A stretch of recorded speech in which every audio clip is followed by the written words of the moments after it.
অনেক দিন পর আজকে বাড়ি থেকে আমার মানুষগুলো আসবে, আমার ছোট ২ টা বোন আসবে আমার কাছে, আমারে দেখতে, আমার কাছে কিছুদিন থাকবে। তা আমি তো শুনেই খুব এক্সাইটেড হয়ে গেলাম ওদের জন্য সবকিছু রেডি করতেছিলাম, রান্নাবান্না করেও সবকিছু রাখলাম। তারপর ভাবলাম রুমটাও একটু ঠিকঠাক করে সুন্দর করে গুছিয়ে নিই। নতুন বেডশিটটা সুন্দর করে বিছাইয়ে দিলাম, সবকিছু রেডি করতেছিলাম। মনে মনে কত আনন্দ ফিল হইতেছিল যে ওরা আসবে, ওদের সাথে এটা করবো, ওটা করবো, এটা খাওয়াবো, ওটা খাওয়াবো, গল্প করব। মনের মধ্যে কত রকমের কথাবার্তা ঘুরতেছিল। কতদিন হয়ে গেল ওদের সাথে এখন আর সময় কাটানো হয় না, একসাথে থাকা হয় না। তো আমি সুন্দর করে বেডশিটটা বিছিয়ে তারপরে ঝাড়ু দিয়ে নিচ্ছিলাম, সব ময়লা সুন্দর করে পরিষ্কার করে নিয়ে তারপরে বালিশের কভারগুলো সুন্দর করে লাগাই নেব। একসময় এই বোনগুলার সাথেই ঘুমাতাম, একসাথে খেতাম, একসাথে ঘুরে বেড়াতাম, কত কি করতাম। আর আজকে ভাগ্যের কি পরিহাস, এত দূরে বিয়ে হলো যে চাইলে ওদের সাথে একসাথে থাকা তো দূর, একটু ভালো করে দেখাও হয় না, কথাও হয় না। কত দূর ভিডিও কলে যতই কথা হোক, ফোনে যতই কথা হোক, সামনে সামনে সরাসরি বসে আড্ডা দেওয়া, কথা বলা, এটার মধ্যে আলাদাই একটা আনন্দ। আর ওরাও এত লং জার্নি করে আসছে, ছোট ২ টা বোন, তো টেনশনও হইতেছিল যে ওরা ঠিকঠাক আসতে পারতেছিল কি করতেছে রাস্তার মধ্যে, সারাক্ষণ মাথায় চিন্তা করতেছিল যে ঠিকঠাক আছে কিনা সব কিছু।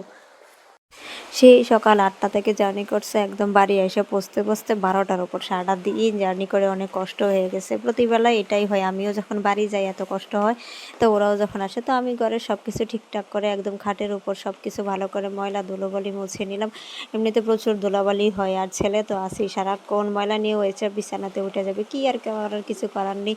তো বিছানাটা ভালো করে পরিষ্কার করে নিয়ে আমি ঘরটাও সুন্দর করে ঝাড়ু দিয়ে ভালো করে মুছে নেব। এমনিতে দিনে আমার ৩-৪ বার ঘর মুছতেই হয়, ঝাড়ু তো কতবার দিতে হয় হিসাব নেই। ছোট বাচ্চাদের ঘরে থাকলে কত ঝামেলা।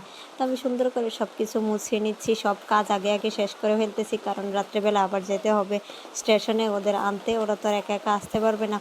তো আমি আগে আগে করে সব কিছু কাজ গুছিয়ে নিচ্ছিলাম। তো সব কিছু সুন্দর করে এখানে এই পাশে গুছিয়ে তারপর আমরা রেডি হয়ে সন্ধ্যার পর 10টার দিকে যাব স্টেশনে। তো বেশ সন্ধ্যার পর আবার রেডি হয়ে আমরা স্টেশনে চলে গেলাম। গিয়ে ওখানে গিয়ে এত সুন্দর ফুল ফুটেছিল, আমি গিয়ে এখান থেকে একটা ফুল ছিঁড়ে নিলাম। গিয়ে আমরা তারপরে স্টেশনে গিয়ে দেখলাম একটা ট্রেন দাঁড়ায় আছে, এই ট্রেনটা বেরোবে, ওইটা গিয়ে ওটার সাথে ক্রসিং করবে আর ওরা আসবে। তো আমরা অনেকক্ষণ অপেক্ষা করতেছিলাম, আর আজকে ট্রেনও এতটা পরিমাণ লেট করতেছিল যে আমার টেনশনও হচ্ছিল মনে মনে যে কী হচ্ছে, আজকে ট্রেনটা লেট করতে হলো, কী যে এক সমস্যা।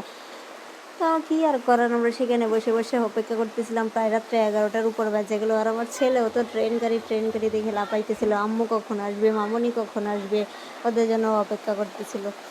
তো কী আর করার, কিছু তো করার নেই, অপেক্ষা করা ছাড়া। আমরা এনে অপেক্ষা করতেছিলাম, তো বেলুন দেখেও আবার পাগল হয়ে গেলো যে বেলুন কিনবে, তো ওরা একটা বেলুন কিনে দিলাম, ও বেলুন নিয়ে খেলা করতেছিল। আর আশেপাশে ট্রেন দেখে খুব খুশি হইতেছিল যে ট্রেন গাড়িতে উঠবে, আম্মুরা আসবে ট্রেন দিয়ে, অনেক কথা বলতেছিল। তো এই তো অনেকক্ষণ অপেক্ষা করার পর ফাইনালি ট্রেন এসে ঢুকলো, আর ময়না তো মহা খুশি, ও ওর খালাদের অনেক বেশি ভালোবাসে। ও আমার ছোটো বোন আম্মু বলে ডাকে, যে ও ট্রেন থেকে নামার সাথে সাথে ও লাফ দিয়ে ওর কোলে উঠে গেলো, গিয়ে সারা রাস্তা ওর কোলে করে আসলো বক বক করতে করতে। কত রকম গল্প এখন শিখছে, কত কথা কষ্ট জিজ্ঞেস করে। তো সব কিছু ওদের নিয়ে নামেই আমরা তারপর বেনে এসে উঠে বাড়ি চলে আসলাম। সারা দিন ওরা অনেক জার্নি করে আসছে, যা হোক ওদের দেখে অনেক দিন পর খুব শান্তি লাগলো।